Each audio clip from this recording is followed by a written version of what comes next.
18 வயதுக்குட்பட்ட அனைவரும் சிறார். இனவாத நோக்கம் இல்லை என்கிறார் அமைச்சர் சரோஜா என்பதாக இந்த செய்தி தரப்படுகிறது. சரோஜா போல்ராஜுக்கு எதிராக பல்வேறு கருத்துக்கள் முன்வைக்கப்பட்டு வருகிற ஒரு சூழ்நிலையிலேயே இது தொடர்பான செய்தி தமிழன் பத்திரிகையில் இவ்வாறு கொண்டு வரப்படுகிறது. சிறுவர்களின் கல்வி உரிமையை பாதுகாப்பதற்காக முன்னிற்கும் எனக்கு எதிராக சமூக வலைத்தளங்கள் டிக்டாக்கில் சேறு பூசப்படுகிறது, மோசமாக விமர்சிக்கப்படுகிறது. 18 வயதுக்குட்பட்ட அனைவரும் சிறுவர்கள், அவர்களுக்கு கட்டாயம் 13 வருட கல்வி வழங்கப்பட வேண்டும். அதனையே நான் வலியுறுத்துகிறேன். எனவே இதனை இனமத அடிப்படை வாதத்தில் பார்க்க வேண்டாம் என்று அவர் கோரிக்கை விடுத்திருக்கிறார். 15 வயதுக்குட்பட்ட அனைவரும் சிறுவர்கள், 18 வயதுக்குட்பட்ட அனைவரும் சிறுவர்கள், அவர்களுக்கு கட்டாயம் 13 வருட கல்வி வழங்கப்பட வேண்டும். அதனையே நான் வலியுறுத்துகிறேன். எனவே இதனை எந்த விதத்திலும் அடிப்படைவாத நோக்கத்தில் பார்க்க வேண்டாம், அடிப்படை வாதத்துக்கு கொண்டு செல்ல வேண்டாம். சிறுவர் பெண்களின் உரிமைகளை பாதுகாக்க வேண்டும், அவர்களின் கல்வி உரிமையை பாதுகாக்க வேண்டும். அதற்காக நான் செயற்படும் போது எனக்கு எதிராக சமூக வலைத்தளங்களில் சேறு பூசப்படுகிறது, என்னை மோசமாக விமர்சிக்கிறார்கள்.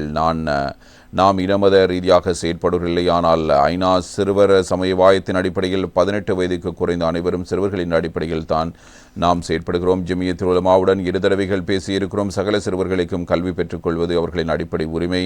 அவர்களுக்கு நாம் முன்னிற்போம். நான் நீதி மற்றும் ஒருமைப்பாட்டு அமைச்சர் அல்ல, சிறுவர் மகளிர் விவகார அமைச்சர். அந்த வகையில் சிறுவர் மகளிர் உரிமை பிரச்சனைகள் பற்றி பேசிக் கொண்டிருக்கிறோம்.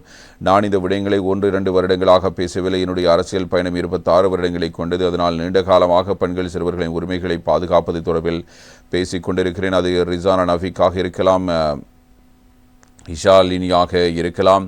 இவர்களை பற்றி நாங்கள் பேசியிருக்கிறோம். எங்களுக்கு ஏதாவது சட்டங்களை மாற்ற வேண்டிய தேவை இருந்தால் அதனை பற்றி நாம் கலந்துரையாட வேண்டிய தன்மை உள்ளது. ஒரு சட்டத்தை அமுல்படுத்த பாராளுமன்றத்துக்கு கொண்டு வரப்படும் போது அதனை தனிப்பட்ட ரீதியாகவோ பலவந்தமாகவோ செய்ய முடியாது.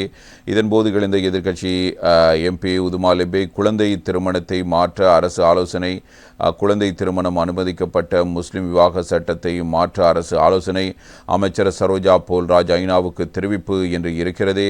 இந்த விடயத்தை நாம் ஐநாவுக்கு சொல்ல தேவையில்லை. இலங்கையில் உள்ள ஜமியத்துல் உலமா சபையிடம் சொல்லலாம். சிங்கள தமிழ் மலையகத்தில் கூடுதலாக குழந்தை திருமணங்கள் நடந்துள்ள நிலையில் ஏன் முஸ்லிம் சமூகத்தை மட்டும் குறிப்பிட்டு சொல்கிறீர்கள் என்பதாக உதுமா லெபே எம்பி இங்கே கேள்வி எழுப்பியிருந்தார். இதற்கு அமைச்சர் சரோஜா சாவித்ரி போல்ராஜ் பதிலளிக்கும் போது ஐநா சபையில் நாம் விரும்பியதை பேச முடியாது. அவர்கள் இதனை கேட்கிறார்களோ அதற்கு பதிலாகத்தான் ஐநா சபை கூட்டப்படுகிறது. அங்கு நடந்த சீடோ மாநாட்டின் போது அதற்கு முன்னர் கேட்கப்பட்ட கேள்விகளுக்கு பதிலளிக்க வேண்டியிருந்தது. இது இங்குள்ள ஆங்கில பத்திரிகை ஒன்றில் தவறான முறையில் செய்தி பிரசுரிக்கப்பட்டிருந்தது. ஐநா சபையில் அவ்வாறான ஒரு பேச்சை நான் பேசவில்லை.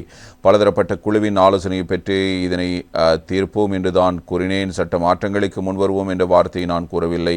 எனவே அந்த பத்திரிகை மீது சட்ட நடவடிக்கை எடுக்க வேண்டும் என்று நான் கூறுகிறேன் என்பதாக சரோஜா போல்ராஜ் இவ்வாறு குறிப்பிட்டிருக்கிறார்.